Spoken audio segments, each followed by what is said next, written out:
নলবাৰীৰ শিক্ষা অনুষ্ঠানত তাণ্ডৱ চলোৱা অভিযুক্ত গ্ৰেপ্তাৰ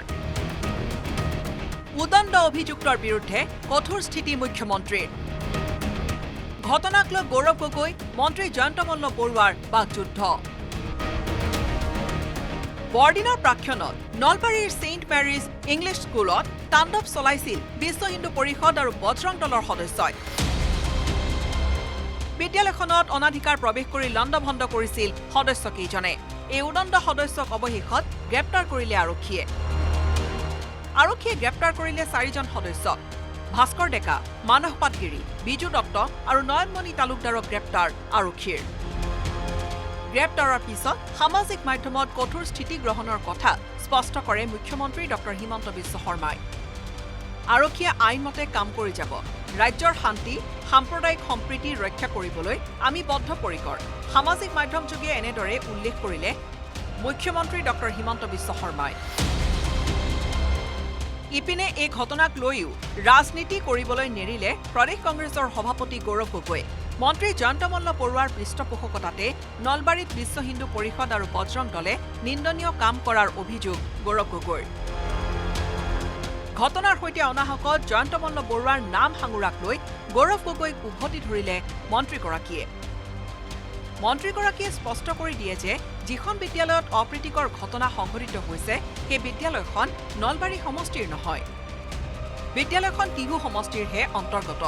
গৌৰৱ গগৈ হোমৱৰ্ক কৰিবলৈ পৰামৰ্শ জয়ন্ত মল্ল বৰুৱাৰ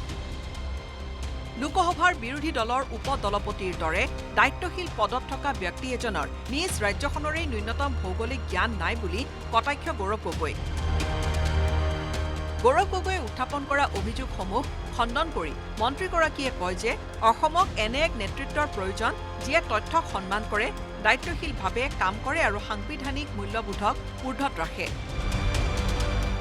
ভুল তথ্যৰ আধাৰত সিদ্ধান্ত লোৱা আৰু ছ'চিয়েল মিডিয়াত বিচাৰ চলোৱা নেতাৰ পৰিৱৰ্তে অসমক দায়িত্বশীল জনপ্ৰতিনিধিৰ প্ৰয়োজন বুলি সামাজিক মাধ্যম যোগে গৌৰৱ গগৈলৈ তীক্ষ্ণ বাক্যবান জয়ন্ত মল্ল বৰুৱাৰ ইপিনে নলবাৰীৰ ঘটনাক লৈ প্ৰতিক্ৰিয়া ব্যক্ত কৰিছে ৰাজ্যিক বিজেপিৰ সভাপতি দিলীপ শইকীয়াই কোনো খ্ৰীষ্টিয়ান ধৰ্মী লোক হিন্দু হোৱা নাই কেৱল হিন্দুকহে খ্ৰীষ্টিয়ান কৰিছে একাংশই বাৰে বাৰে হিন্দু লোকক টাৰ্গেট কৰাক লৈও একাংশ ক্ষুব্ধ হৈ পৰিছে বুলি তাৎপৰ্যপূৰ্ণ মন্তব্য দিলীপ শইকীয়াৰ কোনোবা খ্ৰীষ্টিয়ান মানুহ হিন্দুলৈকে আহিছে নেকি কেৱল হিন্দুৱে খ্ৰীষ্টান হ'ব লাগে কেৱল হিন্দুকে টাৰ্গেট কৰিব এইটো উচিত কথা নহয় এই কথাটো বন্ধ হ'ব লাগে এইবিলাক দেখি দেখি মানুহৰ ধৈৰ্যৰ কেতিয়াবা বান ছিঙি যায় কিন্তু সকলো আইনৰ আওতাত থাকি কৰিব লাগিব এনেদৰে এতিয়া নলবাৰীৰ ঘটনাক লৈ প্ৰতিক্ৰিয়াৰ লগতে অভিযোগ প্ৰতি অভিযোগৰ ৰাজনীতিৰ পয়োভৰ ঘটিছে ৰাজ্যত bureau' report news 18 Assam north east